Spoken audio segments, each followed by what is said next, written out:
Halo teman-teman, video kali ini aku akan lanjut share dari buku Table Talks by Pastor Barry atau by Overcomer. Nah, di video kali ini akan membahas tentang kemurnian seorang hamba. Aku belajar dari chapter ini, dimana penting buat setiap kita sebagai anak-anak Tuhan untuk selalu memeriksa dan bertanya kepada hati kita masing-masing. Karena gembala saya berkata bahwa setiap hati kita ini adalah jangkar di dalam hidup setiap kita masing-masing.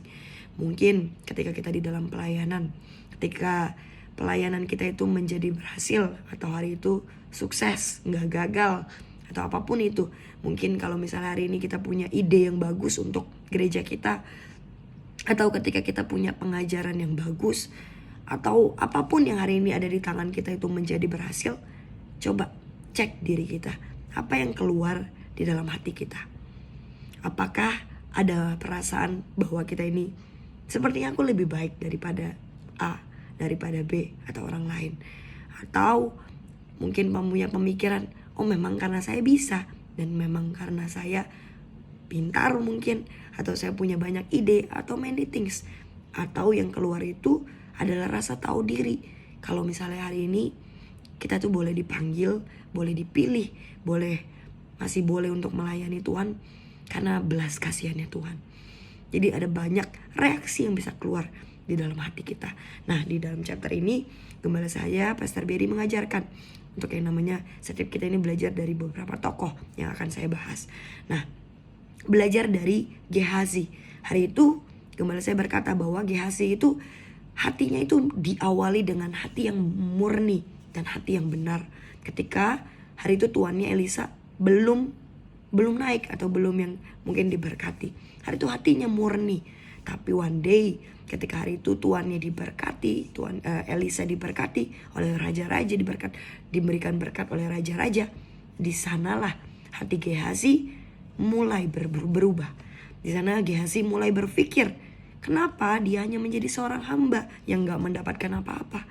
Dan akhirnya Gehazi mulai berpikir, harusnya dia layak untuk mendapatkan lebih.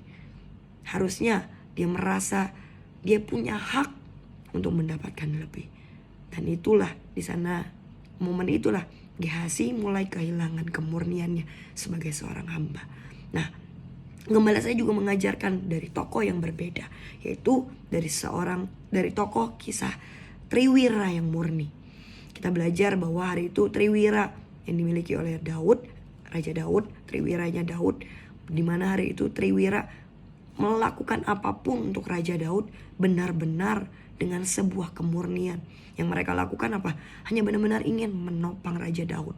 Bukan untuk mencari siapa yang lebih besar, bukan untuk menjadi orang yang lebih besar, bukan untuk mencari tepuk tangan manusia. Berbeda dengan hari itu Yoab. Hari itu ketika Yoab bertugas di dalam peperangannya, dia mulai berpikir, kok Raja Daud hanya di rumah, tanda kutip, dan dia melakukan pekerjaan yang lebih keras dan merasa harusnya kalau misalnya dia memenangkan peperangan hari itu, apakah dia akan mendapatkan kreditnya? Dia mulai berpikir seperti itu. Dia mulai berpikir harusnya dia layak mendapatkan sebuah tepuk tangan, mendapatkan sebuah mungkin berkat, mendapatkan sebuah yang hari itu, dan ujungnya ketika Yoab berpikir seperti itu, di mata Tuhan itu adalah jahat. Ketika dia sudah mulai kehilangan kemurniannya, bukan lagi untuk mau menopang Raja Daud atau pemimpinnya atau rajanya. Dan akhirnya dia punya hati yang mulai tidak murni, dimana dia mulai menginginkan sebuah kredit, mulai menginginkan tepuk tangan manusia, dan lupa kalau misalnya tanpa Daud hari itu seharusnya Yoab itu gak punya apa-apa. Berbeda dengan Triwira, hari itu mereka melakukan sampai akhir dengan kemurnian.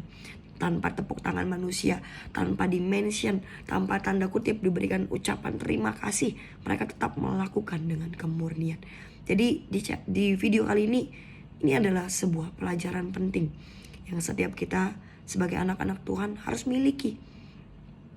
Bahwa apakah hari ini kita ini berlomba sebagai anak-anak Tuhan, berlomba untuk menjadi penopang bagi gereja, bagi pemimpin, bagi Indonesia, atau kita ini mulai berpikir untuk yang namanya berlomba menjadi orang yang lebih besar daripada satu sama lain.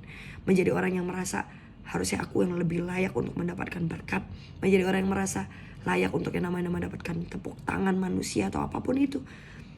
Harus kita taruh di dalam hati kita bahwa ketika kita ini makin dipakai sama Tuhan, makin dibolehin, diberikan kemurahan, diberikan belas kasihan untuk melayani, harusnya yang keluar di dalam hati kita adalah hati yang tahu diri. Harusnya kita ini binasa, harusnya kita ini tanda kutip gak pernah layak tapi dilayakkan.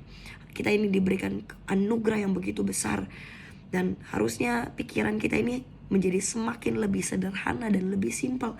Gak lagi berasumsi, gak lagi punya pikiran yang kotor, gak lagi punya jiwa yang kotor. Tapi setiap kita ini terus harusnya semakin bersih jiwanya, pikiran dan hatinya. Karena kita harus sadar betul kalau tanpa Tuhan kita ini harusnya binasa. Nah, itu yang harusnya kita pegang sampai di garis akhir. Itu yang harusnya kita pegang. Kita ini hanya hamba jam 5 sore yang Tuhan berikan belas kasihan untuk boleh menopang. Harusnya kemurnian di dalam hidup setiap kita gak menjadi pudar. Harusnya kemurnian kita semakin lebih sederhana. Aku ini hanya hamba yang diberikan kemurahan dan benar-benar berterima kasih masih boleh dipakai. Itulah yang saya belajar dari chapter ini, yang gembala saya ajarkan. Jangan sampai kemurnian kita ini menjadi hilang. Jangan sampai kemurnian kita ini digantikan dengan perasaan merasa layak untuk mendapat terima tepuk tangan, merasa layak untuk mendapatkan berkat, merasa layak untuk mendapatkan yang lebih dari hari ini. Hari ini biarkan ini terus kita pegang, bahwa kita ini harusnya binasa tapi mendapatkan kemurahan Tuhan. So I hope dari video ini bisa memberkati setiap teman-teman. God bless.